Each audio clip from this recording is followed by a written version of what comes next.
Bonjour, bienvenue sur ce nouveau format de vidéo qu'on intitulera Move by In. Et sur cette vidéo, on va faire un tuto concernant les deadlifts, le hinge plus précisément, qui est un mouvement assez mal compris par la majeure partie des gens.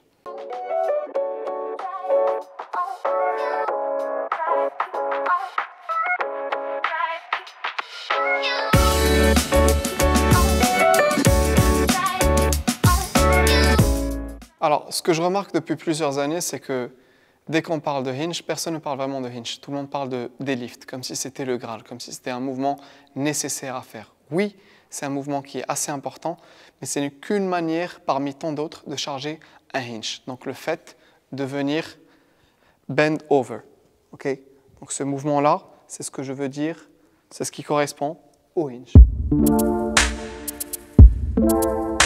Alors, un hinge, c'est principalement le fait de se pencher en avant. Donc, c'est un plan de mouvement très important, en même temps que le squat, le push et le pull, ainsi que d'autres plans de mouvement. Donc, le plus important, c'est de comprendre qu'un hinge se fait sur la base d'un pivot. On va imaginer que le pivot se trouve là où le bâton me touche. Donc, j'ai besoin d'être capable de venir me pencher en avant en isolant ma hanche de telle manière à ce que rien d'autre ne puisse bouger. La première étape, c'est de pouvoir identifier l'amplitude à laquelle une personne peut se pencher en avant. Pour y arriver, il va falloir placer un bâton au niveau de la colonne vertébrale. Avec le revers de la main, je viens le bloquer au niveau du coccyx et je me retrouve avec trois points de contact.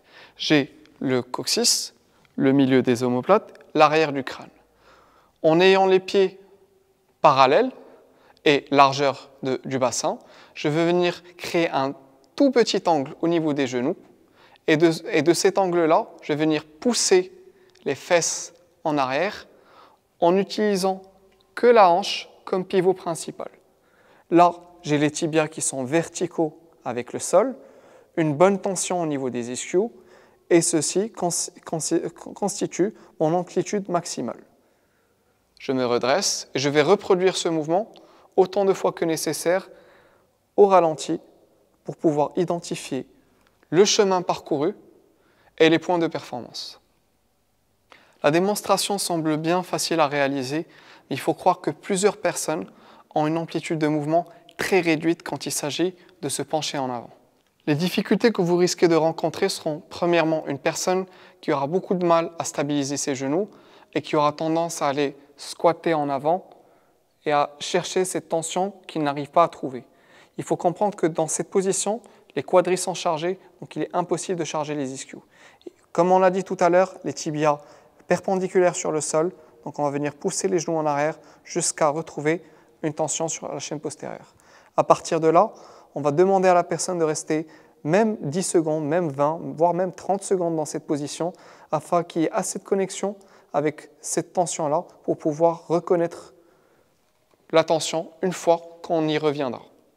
La deuxième difficulté, c'est que certaines personnes qui vont réussir à trouver le pivot au niveau de la hanche vont venir bloquer à pas plus que cette amplitude, voire un tout petit peu plus bas. Cette amplitude n'est vraiment pas suffisante pour commencer à charger le mouvement, donc il y a intérêt à continuer à travailler avec le bâton jusqu'à au moins réaliser une moitié d'amplitude, qui est la position que je montre là tout de suite. À partir du moment où la personne arrive à avoir une moitié d'amplitude, il est temps de commencer à charger l'amplitude. Car il faut bien le comprendre que stretcher ou continuer à utiliser le bâton comme seul moyen de faire du hinge n'emmènera votre client nulle part. Pour commencer, la première progression devra avoir une charge proche de votre centre de gravité. Donc il s'agira de performer le hinge jusqu'à l'amplitude que votre client peut performer. Charger l'amplitude n'est en aucun cas suffisant. C'est là où il va falloir appliquer un principe de temps sous tension, communément appelé tempo. Pour les tempos spécifiques à ce mouvement, il va falloir comprendre qu'on va commencer par un 3-0-1-1, ce qui veut dire 3 secondes sur la phase excentrique, donc la descente, 0 en fin d'amplitude, 1 pour remonter, donc la phase concentrique, et 1 en haut de l'amplitude. Pour illustrer ça davantage, je vais commencer par une descente en 3 secondes. Une fois arrivé à la fin d'amplitude, je remonte en 1 seconde, je bloque en 1 seconde et je reprends 3 secondes à la descente et je remonte. On va tout de suite après, une fois que la personne a compris ce mouvement et réalisé ce mouvement avec ce tempo, à un moment donné, il va falloir progresser vers 3 secondes de descente, 1 seconde en fin d'amplitude, remonter en 1 seconde, inspirer en 1 seconde et continuer. Naturellement, la progression qui va suivre va être de donner encore plus de temps en fin d'amplitude, donc 3 secondes à la descente, 2 secondes en fin d'amplitude, remonter, et ainsi de suite.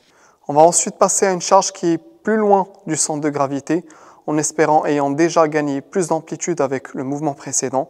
Donc là, on va venir envoyer les fesses en arrière, descendre un peu plus bas, marquer 2 secondes, remonter, et continuer à faire ce mouvement jusqu'à espérer gagner un peu plus d'amplitude sur les semaines, voire les mois qui vont suivre, dépendamment de la personne.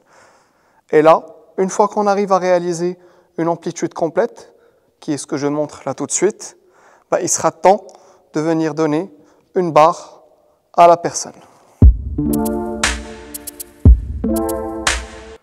Une fois qu'on a une barre dans les mains, il faut comprendre qu'il y a plus de détails auxquels il faudra faire plus attention. Donc, pour commencer, j'aime bien que les gens commencent à deadlifter avec des chaussettes, donc un contact direct au sol. J'insiste sur avoir des pieds parallèles, okay? Pas forcément pour l'esthétique de la chose, mais parce que ça va venir recruter certaines parties de vos ischios auxquelles vous n'aurez pas accès si jamais vous sortez les pieds à l'extérieur. Ce n'est pas un squat, c'est un hinge, encore une fois. Alors, imaginez que ma main, c'est mon pied. Donc, on va dire que là, l'erreur à ne pas commettre, c'est venir aller vers l'extérieur. J'ai remarqué que beaucoup de gens, lors des exercices en hinge, vont venir commencer à décoller les semelles et aller vers l'extérieur. Ceci est une erreur. Donc, au lieu de ça, il faut garder le pied sur le sol. Et si on imagine que mon index, c'est le gros orteil, on va venir agripper le sol et non pas dérouler le pied. Donc, on agrippe le sol, d'où l'importance d'avoir une plateforme sur le sol qui soit assez rugueuse.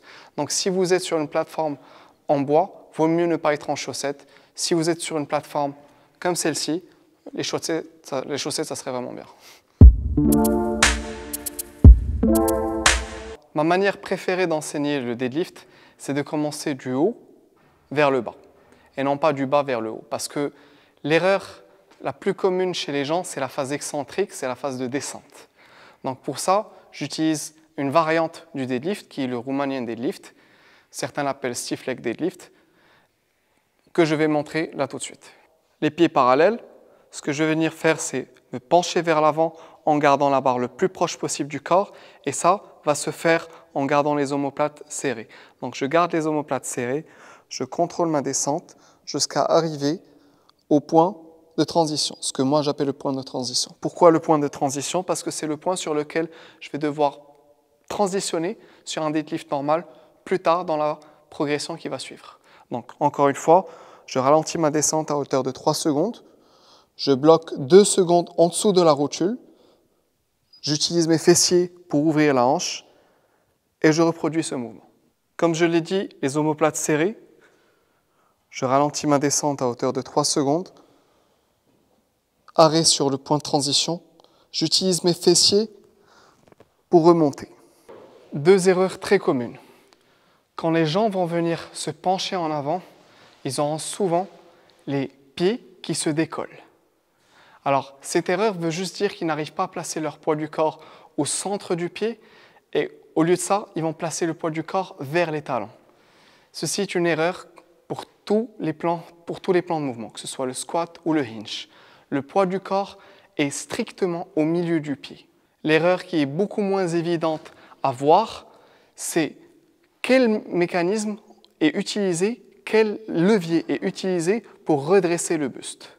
Alors, si on voit que les fesses sont toujours en arrière au moment où les épaules sont en train de se redresser, c'est-à-dire que c'est les lombaires qui sont en train de faire le gros du travail. Alors que si on voit les fesses qui commencent à ouvrir la hanche en même temps que les épaules se redressent, c'est-à-dire qu'il y a beaucoup plus de tension au niveau des fessiers et de la chaîne postérieure afin d'ouvrir l'angle de la hanche. Alors le premier exemple, j'ai hingé, j'ai fait mon arrêt, et là, mes épaules vont monter alors que mes fesses sont toujours en arrière. Là, je l'ai senti, c'est principalement mes lombaires qui ont aidé à l'extension du buste.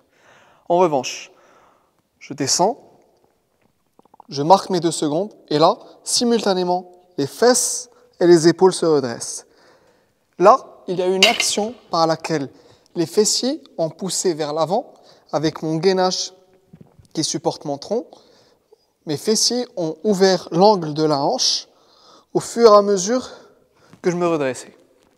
Alors, pour le premier exemple, je vais venir hinger et d'un coup, j'ai mes orteils qui vont vers le haut. Je bascule vers l'arrière. Il faut juste comprendre que là, le pivot ne se fait pas de manière convenable. Dans ce cas, ce qui arrive, c'est que en même temps que j'envoie mes fesses vers l'arrière, j'ai les épaules aussi qui vont vers l'arrière. Ce que je dois essayer de faire, c'est d'éloigner mes fesses de mes épaules au maximum, afin de garder un grip au sol avec mes orteils. Mes orteils ont besoin de garder un grip au sol. D'où l'importance et l'utilité, plutôt, de garder les pieds nus ou en chaussettes sur le sol, afin de ressentir ce grip. Donc, j'envoie les fesses le plus loin possible de mes épaules, tout en gardant mes épaules, si ça c'est la barre, tout en gardant mes épaules au-dessus, voire légèrement devant la barre au moment de la phase excentrique. Pour le setup du deadlift, il est important de placer la barre au milieu du pied. Et quand je dis le milieu du pied, ce n'est pas le milieu de la partie visible, c'est-à-dire cette partie-là. L'idée, c'est de placer le pied, de placer la barre au milieu de la totalité du pied. À partir de là, pied parallèle, je prends mon grip, je prends mon autre grip, je viens coller les tibias à la barre, serrer les omoplates, et à partir de là, pousser sur le sol, ne surtout pas arracher la barre du sol. Pousser sur le sol jusqu'à me redresser. Donc, on repart sur la phase excentrique, comme sur le RDL, le Romanian Deadlift. Je ralentis ma descente jusqu'au point de transition sur lequel je passais beaucoup de temps. Là, je fléchis les genoux et je me retrouve exactement dans la même position. Remarquez, mes épaules sont au-dessus de la barre, voire légèrement devant. Cette variation va changer d'une personne à l'autre pour la simple raison qu'on n'a pas les mêmes longueurs de tibia, de fémur et de bras. Donc, il est important de savoir que certaines personnes vont avoir les fesses un peu plus hautes que d'autres, mais il est très important de toujours garder les fessiers plus hauts que les genoux. Pieds parallèles, je saisis ma barre, les tibias contre la barre, les omoplates serrées, je pousse sur le sol, je drive, j'ouvre la hanche. Je ralentis ma descente jusqu'au point de transition, je fléchis les genoux, je touche, je remonte. Encore une fois, en descendant, je fléchis, je touche, je remonte. Alors, je sais que plusieurs personnes ont tendance à commencer à deadlifter, rentrer dans des salles, on leur donne des barres, on leur montre le setup, on leur dit voilà comment on deadlift. Mais il faut juste comprendre que les connexions nerveuses nécessaires pour avoir du temps sous tension sur la chaîne postérieure ne sont pas reliées au mouvement, ils sont reliés au temps sous tension qu'on passe dans certaines postures. Donc si vous voulez bâtir des fessiers et des ischios, il est nécessaire de passer beaucoup de temps sous tension sur ces positions-là. Il est nécessaire d'avoir des progressions qui vous permettent de solliciter les bons groupes musculaires et d'avoir les bons leviers. Si votre but c'est juste de lever une barre, vous pouvez la lever même avec vos dents, ce n'est pas un problème. Okay? Mais ne venez pas vous plaindre si après vous avez juste énormément mal au lombaire, si quand on voit votre dos, on va voir une espèce de deux bananes au niveau des lombaires avec rien au-dessus, ça c'est mauvais signe. C'est à travers un assessment qu'on pourra savoir quelle est la bonne progression pour la bonne personne. Une fois qu'on l'a identifié, eh bien, il s'agira de poser une bonne programmation qui donnera le temps nécessaire à chaque progression pour évoluer vers la suivante. Merci d'avoir suivi cet épisode. J'espère que ces explications vous ont aidé à y voir un peu plus clair concernant votre deadlift et votre hinge de manière générale. Si vous avez des questions, n'hésitez pas à m'en faire part, je me ferai un plaisir d'y répondre. Et d'ici là, je vous dis à bientôt.